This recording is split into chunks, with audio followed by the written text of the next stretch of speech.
today. I'm just over here hanging out with these cattle. They didn't get any grain this morning because it was raining. So I figured I would get over here to get them some grain. I got all the way back here. They just lounging around, so I figured I'd leave it alone for a couple minutes while I do this, and then when this is done, I'm gonna go and give them some extra food. I'm gonna go give them their grain portion, their breakfast grain portion, and then yep. Earlier today, I was just kind of looking at things, kind of just taking a look at how things were going. I got a bank that I'm gonna go. So the USDA, from my understanding, the USDA also gives loans to farms for more of a. They also give loans to farms for just, I guess, just farm expenses. And so, like, if I'm looking to do something, like buy cattle, I can actually get a loan from the USDA as well. And from what I have been seeing, the USDA is a very good lender for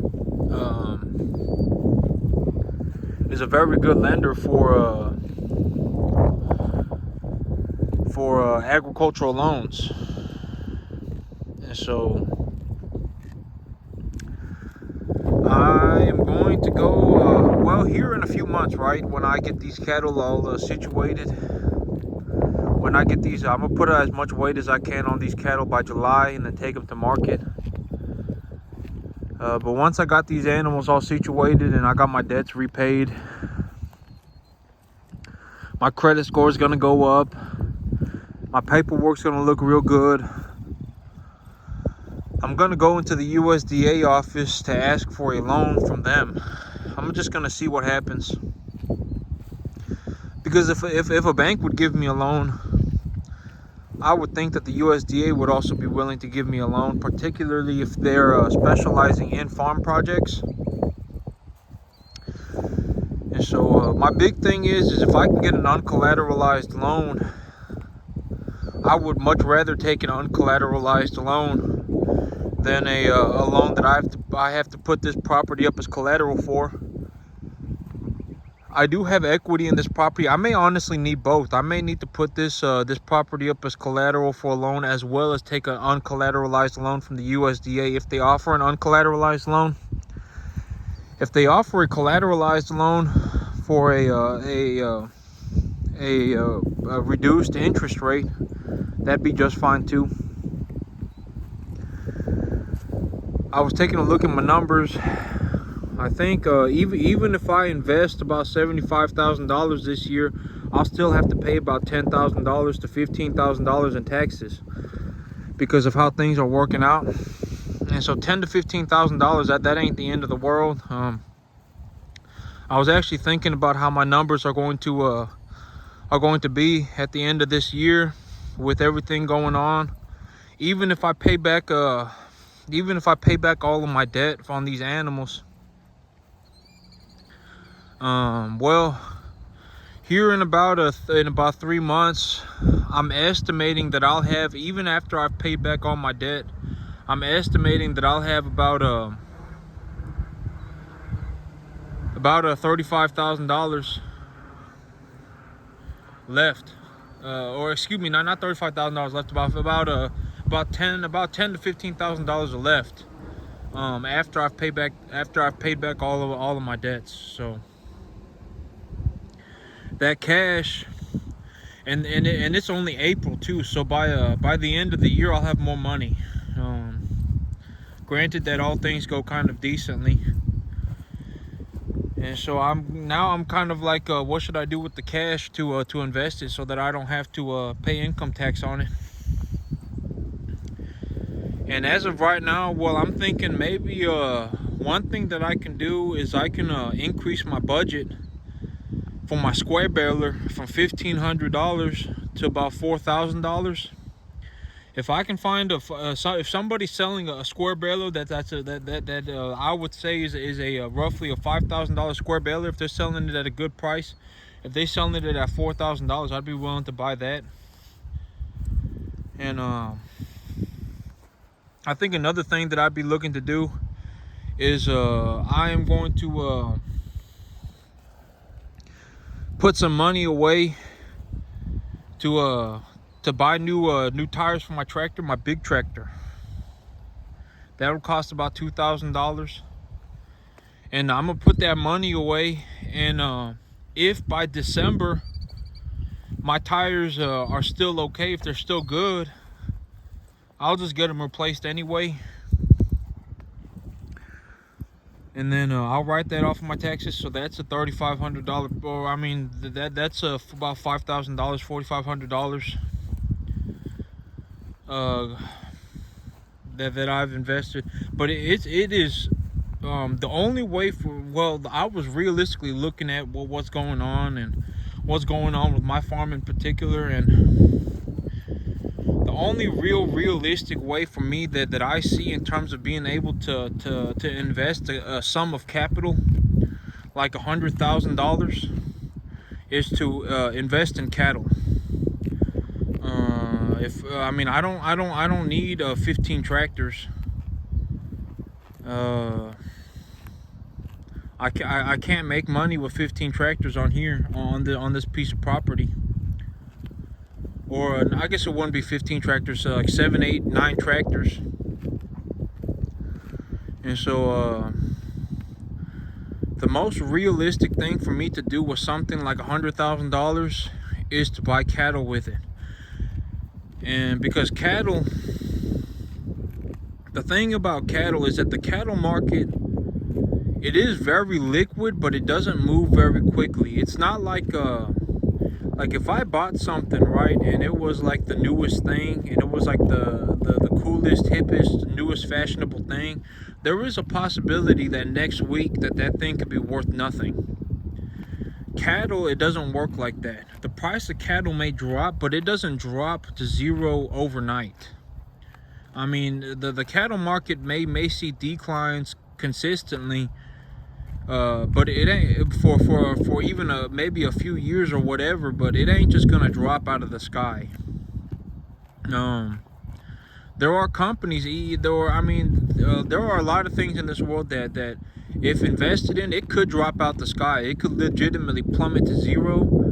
But the cattle market, it ain't like that. These cattle will always be worth something. It ain't that. Well, there is a way for cattle to go to zero, and that is if an animal dies, that the animal's value has essentially gone to zero. And so cattle, it isn't the best investment for everybody. And to raise, well, there's a lot that goes into raising cattle, and it ain't for everybody. It ain't. There's a lot that goes on when raising cattle. I've actually read papers. When I just read scientific published papers every once in a while just to see what's going on, and I've actually read papers where they've had where they've gone to that they've put together stocker calves, where they went to a sale barn and just put together peewee calves and shipped them to a different state to put them in a research facility, and they had something like 54% of their animals die within like the first week of getting to that research facility. And so well, when I read about stuff like that, what probably happened was that they probably got put on an 18-wheeler. Like if I went to a sale barn and I just put together 100 calves, and I ended up in a situation where 50 of them died, what I would probably think happened, and if they had to take a 5-day trip over into the if they had to take a 5-day trip to a new farm or to get to the research facility or whatever, I would think that what probably happened was that either the calves were unweaned. If the calves were unweaned and they were stuck on an 18-wheeler for 5 days, that'd be a big problem. If there was a PI calf in there somewhere, one of the calves had BVD, And when they got stressed out from being put into an 18-wheeler and commingled with other calves, it flared real bad, and the BVD spread to the other calves like wildfire in that 18-wheeler. And then by the time they got to the research facility, it was practically a done deal. But there are papers where it's like, man, a third of the calves died, half of the calves died, stuff like that.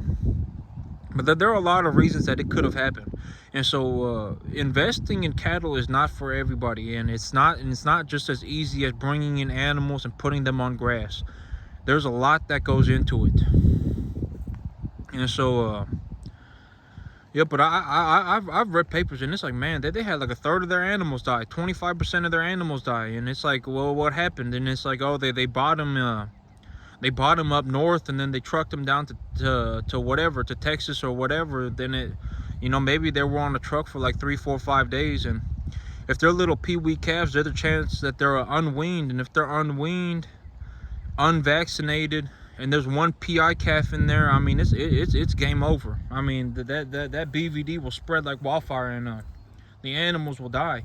And so that's one of my big reasons why I'm looking to get into the preconditioned cattle market, is because if I go if I just go 2 hours away, I can go to one of these large preconditioned calf sales, and I can buy animals that are vaccinated as well as weaned, and I'll only have to truck them 2 hours to get them over to this farm. And so yep, but that's one thing that I'm doing to minimize my risks. Yep. But even then, you know, I may consider having to BVD test animals. But I think that this ryegrass is starting to die because it's too hot. Ironically, today it's like we're like within 5 degrees of the coldest recorded temperature in this area at this time period. So like for today, I think today is April 22nd. Like we're within like 5 degrees or something of the coldest temperature ever recorded for April 22nd in central Texas. Usually it's about 15 degrees warmer, from my understanding, from what I was reading. On average, it's 15 degrees warmer. And so it's very, very, very, very cold for this time period. And so, but that's okay. But yep, I think, well, the big plan, I got a lot of weeds coming up in here too. And so I've kind of been thinking, man, maybe I should just I've been thinking about potentially herbiciding it, but I don't want to have to herbicide it and then plow it. And yeah, I'll have to figure it out. And yeah, I'll have to figure it out what I'm gonna do with this. But I was going to plant that pearl millet, but it's still too cold for pearl millet. But I was going to plant this pearl millet after I got that cross fence put up. And that cross fence, I can yep, I'm gonna get that cross fence put up, and then I'm gonna put I was gonna drill the pearl millet in so that the animals weren't stomping around on this field. You've got a lot of weeds on this field, and probably would want to herbicide it. But I'll have to. I'm gonna just sleep on that. I can't be back here on the tractor anyway right now. So tomorrow I could be. It rained, but like a quarter of an inch. So yep. I'm gonna bring in some good calves. I'm gonna bring in some good preconditioned calves. Number one, maybe it don't matter if it's a steer or if it's a heifer. To me, it don't really matter as long as I get a decent price on it. As long it doesn't have to be a good price, but it can't also be a bad price. If it's just a decent price, that's perfectly fine. These animals that I have right now, they I would say that they're going to be about right now the majority of them are about 10, 11 months, maybe probably closer to 10 months old. I have a where'd he go? I have a little bottle calf. Where'd he go? It's I don't know where he went. But it's my little bottle calf, and it's my little Jersey cross bottle calf, and it's a big boy. But I had him since he was about a week old, and at this point he's about I would say he's about 7-8 months old, and he's about 425 pounds. Yeah, I don't know where he went. Is that him over? No, that's not him. But yep, he's about 425 pounds. Oh, I see him. But a majority of these animals, they about 11 months old right now, and they're gonna, well, about 10 months old is what I would say. And by the time they hit that yearling stage in about 2-3 months, in about 2 months, they're gonna be about 7.5 weight. I would say a majority of my animals are gonna be about 750, maybe 800 pounds for the real big steers, but they're going to be about 750 to 800 pounds by the time they're a yearling.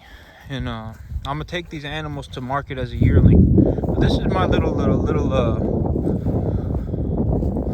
Jersey Angus cross bottle calf right here, and he's about 8 months old today, and I'll say he's about 425 pounds. These animals, well, it really depends on how much they've eaten. Animals are like human beings. The food that we ingest is very calorie rich. Like we can go and eat whatever. I mean, go eat a bowl of rice or something, and or go eat a hamburger, and we get a lot of calories for the food that we ingest. But cattle, they eat grass, and they need to consume a large volume of grass to be able to get their calories intake, to get that calorie intake in them. So their gut, their rumen, they don't have I guess the human equivalent of a stomach is a bovine's rumen. The rumen is what holds the food. And the rumen of a full-grown animal can be up to 55 gallons large.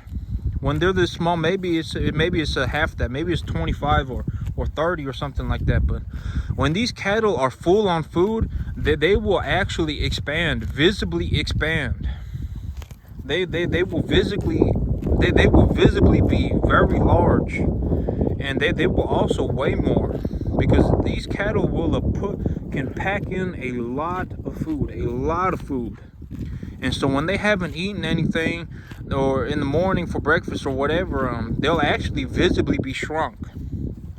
And so cattle have a capacity to just consume their rumen is very large. The volume of their rumen is very large. And so yep, depending on how much he's eating for the day, he may even go up to 450 if he's eating enough grass for the day. But or I mean 450 is probably pushing it. Maybe like 435. He may actually increase his weight by like 1 or 2%. Just by if he had nothing in his rumen, like he was hungry and he was ready to eat for the day, he may be 2, 3, 4% smaller. In terms of weight, I've heard of a possibility of even, they call it shrink, but I've heard of animals even shrinking up to 5% if they stop eating, like practically immediately. They'll so. I don't know if that's true, but I would think that 2-3% is well, shrink is something that cattlemen know. People who raise cattle, that they know what shrink is. But if their guts are completely filled with food, these animals can hold a large volume of food. I mean, these cattle will eat. I feed them 7 pounds of grain a day each, and they will eat that 7 pounds of grain and eat grass.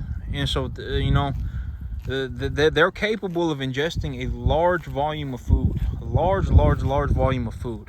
And so yep, but here in about 3 miles, the name of the game right now is to put as much weight as I can on these animals. And if these animals, like this guy right here, big boy, in 4 months, if he's 650, 700 pounds in 4 months, I'll just say the job well done on him. He's a Angus Jersey cross. He's a dairy cross, and so and he's about 8 months old. I had him since he was about 3 days old. I had him since he was less than a week old, and I've been raising this one by I raised him on a bottle. And so at 8 months old, he's probably about 425 pounds. I weighed him And he came in. Well, I think I weighed him wrong because he was standing funny because he was sniffing at the tape while I was trying to measure him, and I think he scrunched up trying to sniff the tape. And so, but he's probably about 425 is what I would eyeball him at. And if in 4 months he puts on 250 pounds, if he just weighs 650 in 4 months, I would say that I did a good job on him. These Jersey cattle, the Jersey crosses, they don't grow as fast. So, but yep. And his ears are gashed up real bad too. So maybe I'd raise him for the long haul and have him processed for future beef. But I don't know. I don't know if he's going to get deducted real bad for having those gashes in his ear. My dog chewed on him. The dog that I got a wild dog. I got like a feral dog up there. The moment I turn my back on her, she's doing something crazy. So, but yeah. All right, that's it for me today, YouTube. I'm gonna go and get these animals some grain. Y'all have a good one.